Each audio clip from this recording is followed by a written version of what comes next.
उड़ने वाली चुड़ैल। अमनपुर नाम के गांव में चंगू मंगू नाम के दो किसान दोस्त रहते थे। दोनों का आपस में बहुत प्यार था। रोज की ही तरह आज भी दोनों एक साथ अपने खेत की ओर जा रहे होते हैं। अरे यार मंगू, मौसम बड़ी तेजी से बदल रहा है। बता, क्या लगता है तुझे, इस बार फसल हो पाएगी?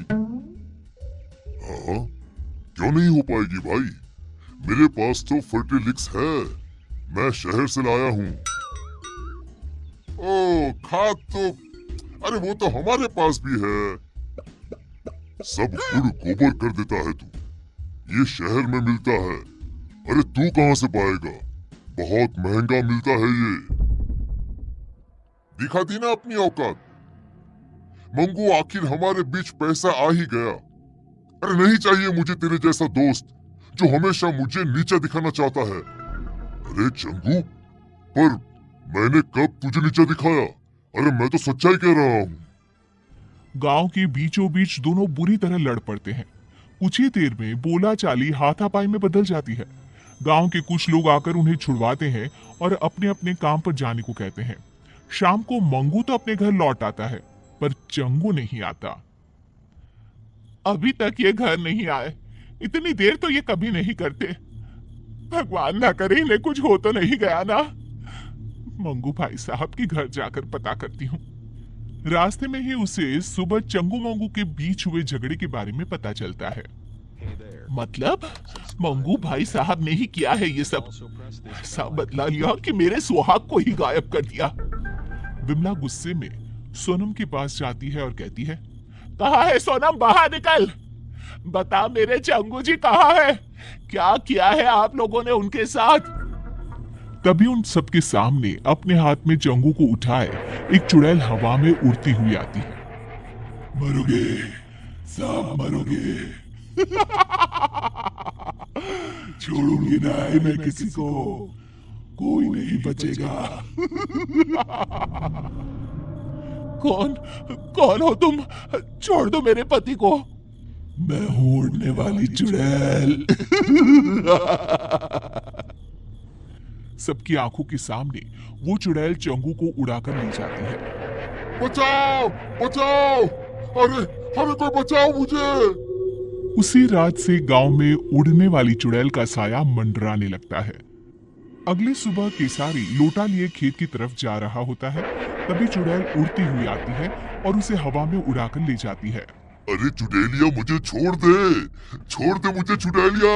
अरे चाहिए तो मेरा ये लोटा ले ले।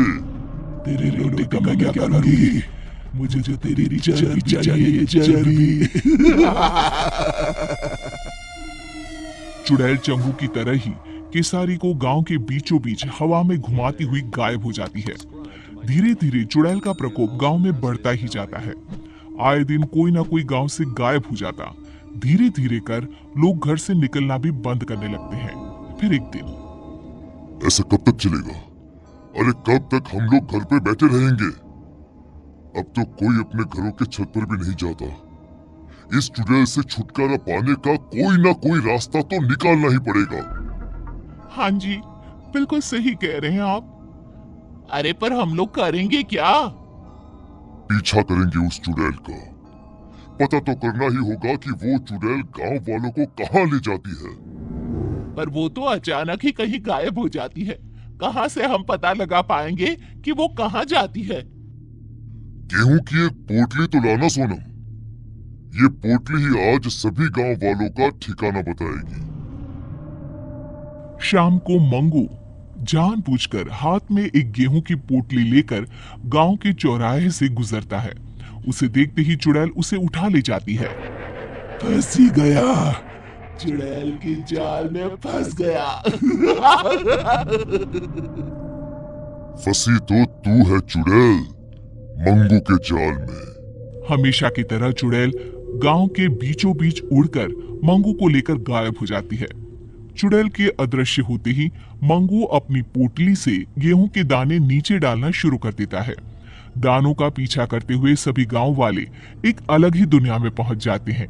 एक ऐसी दुनिया जहां हर तरफ इंसान की शक्ल की सब्जियां थी। अतः कौन नया गांव मालूम पड़ता है। अरे भैया वो देखिए हमारे चंगू जी पेड़ पर आधे टमाटर बनकर लटक रहे हैं। अरे कुछ कीजिए, उनको बचाइए ना।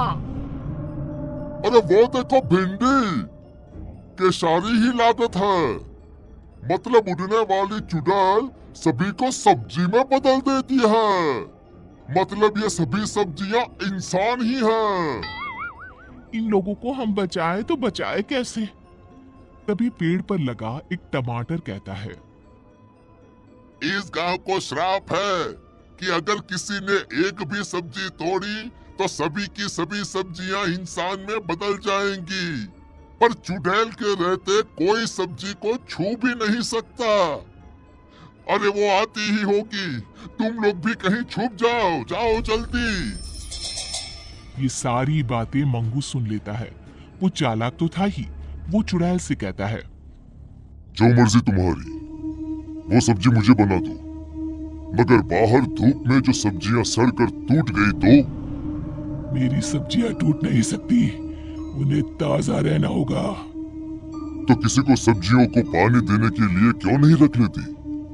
हाँ, ये सही रहेगा, पर ये काम करेगा कौन? हाँ, वैसे तो मुझे मटर बनना था, पर ये काम भी चलेगा। जाओ चुड़ैल, तुम आराम करो, तब तक मैं सब्जियों को पानी दे आता हूँ। मंगू बाहर जाता है और सब्जियों को पानी देने के बहाने एक सब्जी तोड़ लेता है। जैसे ही वो सब्जी तोड़ता है, जादुई नगरी खत्म हो जाती है। सभी सब्जियां इंसानों में बदल जाती है। तभी वहां भागती हुई एक खूबसूरत लड़की आती है। मैं एक श्रापित राजकुमारी थी। जब तक कोई छुपकर सब्जी नहीं तोड़ता, मैं आजाद नहीं हो सकती थी। तो मुझे बताओ, तुमने कभी किसी को सब्जी तोड़ने क्यों नहीं दी? ये श्राप था ही ऐसा। मुझे सभी को सब्जी तोड़ने से रोकना था। बाकी मुझे कुछ भी याद नहीं था। श्राप ने मेरी बुद्धि ले ली थी। पर आज जब मंगू ने हिम्मत दिखाई और सब्जी तोड़ी, तो सभी के साथ मैं भी मुक्त हो गई। मंगू की समझदारी सभी को बचा लेती है। सभी लोग वापस गांव आ जाते हैं। चंगू मंगू फिर से अच्छे दोस्त बन जाते हैं।